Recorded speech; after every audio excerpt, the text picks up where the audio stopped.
അറബിക്കടലിൽ രൂപപ്പെടുന്ന ന്യൂനമർദ്ദം മൂലം UAE ഉൾപ്പെടെയുള്ള ഗൾഫ് രാജ്യങ്ങളിൽ ശക്തമായ മഴ പെയ്യുമെന്ന് അധികൃതർ ആവർത്തിച്ചു വ്യക്തമാക്കി.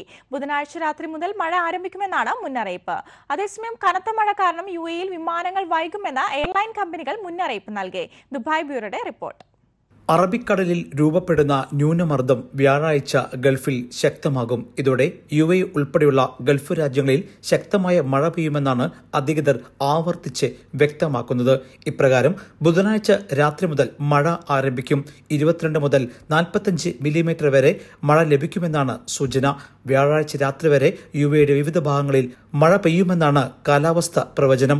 UAEയുടെ ദേശീയ ദുരന്ത നിവാരണ സമിതി മുൻകരുതൽ ഊർജിതമാക്കി. പ്രതികൂല കാലാവസ്ഥയിൽ നൽകുന്ന സുരക്ഷാ മാർഗനിർദ്ദേശങ്ങൾ എല്ലാവരും പാലിക്കണമെന്ന് ആഭ്യന്തര മന്ത്രാലയം അഭ്യർത്ഥിച്ചു.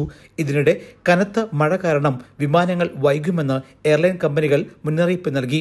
ഇതോടെ അസ്ഥിരമായ കാലാവസ്ഥയിൽ ദുബായ് വിമാനത്താവളവും വിമാന കമ്പനികളും യാത്രക്കാർക്ക് ഉപദേശം നൽകി. വിമാനയാത്രക്കാർ നേരത്തെ തന്നെ എയർപോർട്ടുകളിൽ ഹാജരാകണം. യാത്രാ ബുദ്ധിമുട്ട് ഒഴിവാക്കാൻ വേണ്ടിയാണിത്. ഇതിനിടെ UAEയിൽ വ്യാഴം വെള്ളി ദിവസങ്ങളിൽ എല്ലാ സർക്കാർ സ്വകാര്യ സ്കൂളുകൾക്കും ഓൺലൈൻ പഠനം നിർബന്ധമാക്കി. സർക്കാർ ജീവനക്കാർക്ക് 2 ദിനം വർക്ക് ഫ്രം ഹോം അനുവദിച്ചു. മഴക്കെട്ടുള്ള സ്ഥലങ്ങളിലേക്കുള്ള യാത്രകൾ എല്ലാവരും ഒഴിവാക്കണമെന്നും അധികൃതർ ആവർത്തിച്ച് നിർദ്ദേശിച്ചു. ജയ് ഹിന്ദ് ന്യൂസ്, ദുബായ്.